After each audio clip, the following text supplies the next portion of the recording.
Southeast Asia today, a major earthquake rocked Myanmar and surrounding countries, collapsing multiple buildings and complicating rescue efforts. As of now, more than 140 people have reportedly been killed across 3 cities in Myanmar, and at least 10 in neighboring Thailand have died.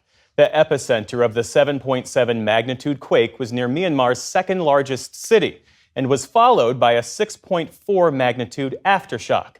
Debbie Edward of Independent Television News has the latest from Bangkok, Thailand. The man filming shouted a warning, but it took just 3 seconds for the entire skyscraper to collapse. He kept recording as he and his co-workers fled in terror and were engulfed in dust. Across Bangkok, people watched in horror as the building, with a construction crane on top, crumpled to the ground following a massive earthquake. A major rescue operation swung into action, with 90 people trapped in the mound of rubble and twisted metal. The epicenter was in neighbouring Myanmar, where it struck during Friday prayers. This mosque caved in on the worshippers inside. A group of monks, cowering outside the ruins of their temple, watched as another building nearby collapsed. At Mandalay Airport, passengers and staff crouched in fear on the tarmac as the tremors continued. In the Burmese capital, the General Hospital was quickly overwhelmed. The sounds of heart monitors and screams of pain, punctuating an air of chaos in a mass casualty area. For the past 4 years, Myanmar has been gripped in a bloody civil war, and now nature has inflicted a disaster on its people. The country is largely cut off from the world, and communications inside are restricted. So the scale of loss they are facing is still unknown.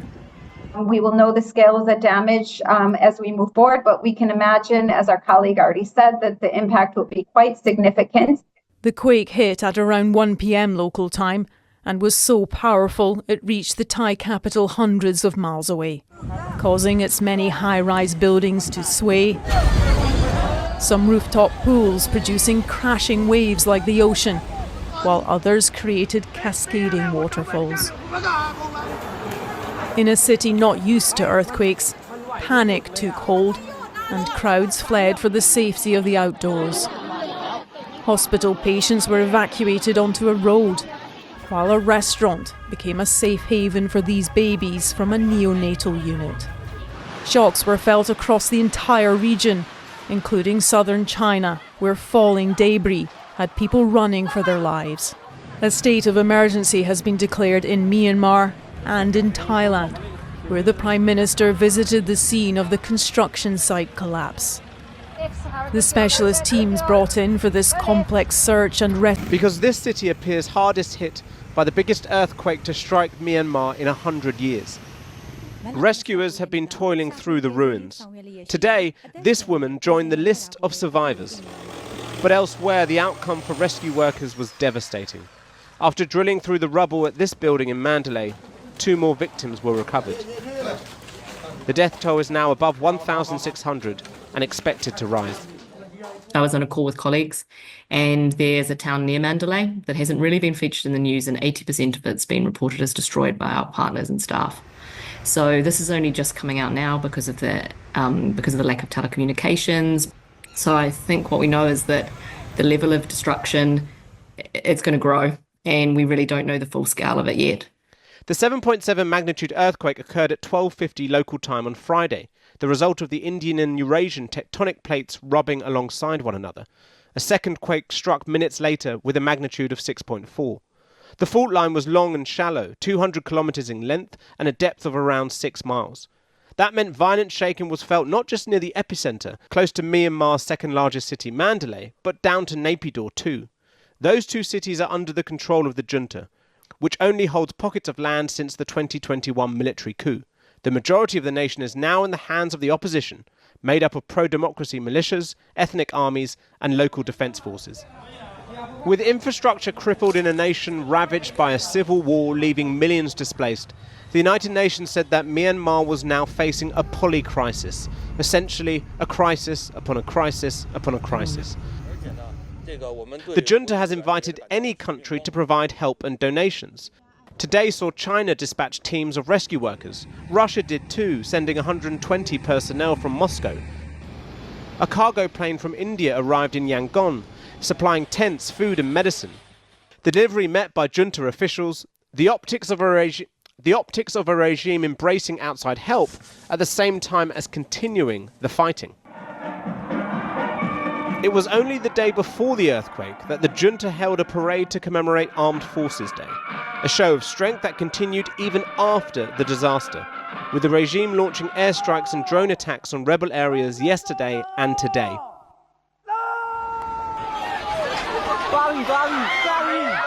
This disaster has damaged historic and religious sites. The military regime here is notoriously superstitious, with generals reliant on astrologers and fortune tellers. But the people of Myanmar don't need leaders obsessed with talismans or omens. They need humanitarian help. With international aid set to arrive, can it overcome not just the physical obstacles left by this earthquake, but avoid getting tied up in the politics of a brutal conflict?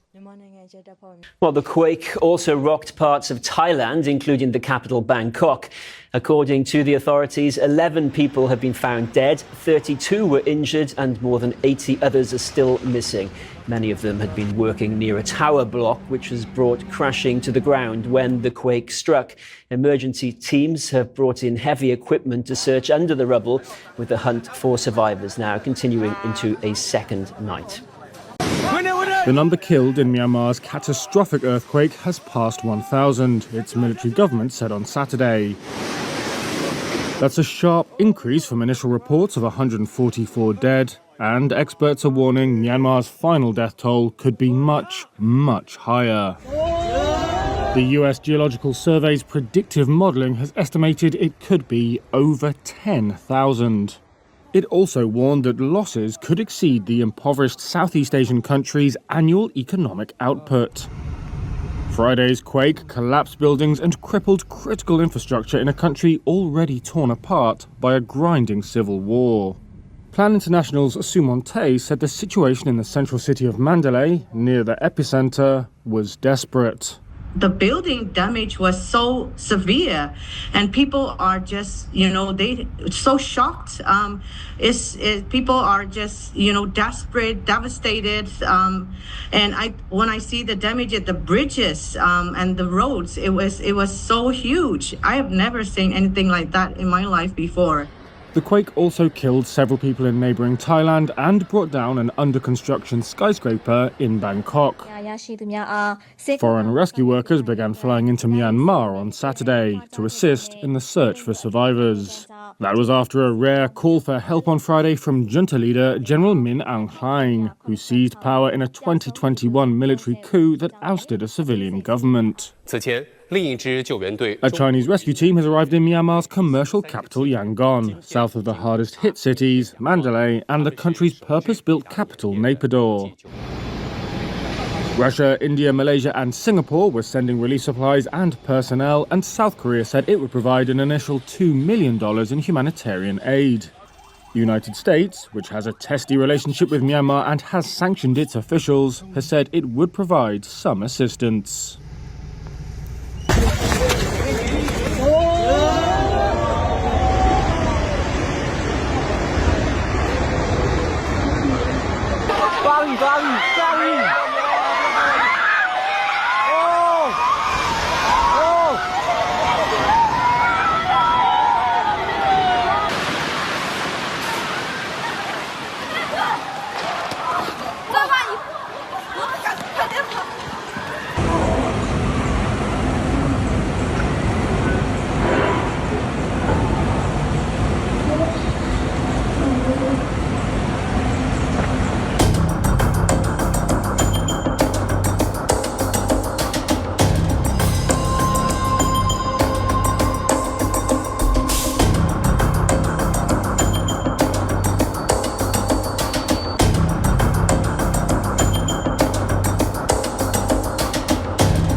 A deadly earthquake rocked Southeast Asia on Friday, killing several people, causing a skyscraper under construction to collapse in Bangkok, and toppling buildings in neighbouring Myanmar, which declared a state of emergency in some parts.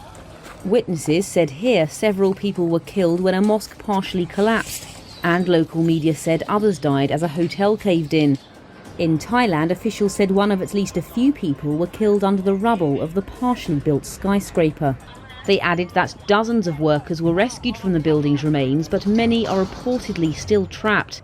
Bangkok's city authorities declared the capital a disaster-stricken area, saying they needed to assess and monitor damaged areas. Here, hundreds rushed out of buildings onto the streets in panic, and during the tremors, water spilled over the side of a tall hotel building. One Thai office worker saw his building start to sway side to side. At first, I didn't realise it was an earthquake, but then I saw the table shaking, and the chair and computer started swaying too.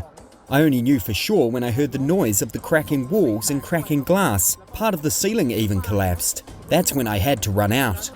The United States Geological Survey said the quake was of 7.7 magnitude and at a depth of 6.2 miles. It was followed by a powerful aftershock. The epicentre was just over 10 miles from Myanmar's second city of Mandalay, which has a population of about 1.5 million. The country's army-run TV showed collapsed buildings and debris strewn across the city's streets. Myanmar's fire department said it had started a search to check for casualties and damage, but had no further information.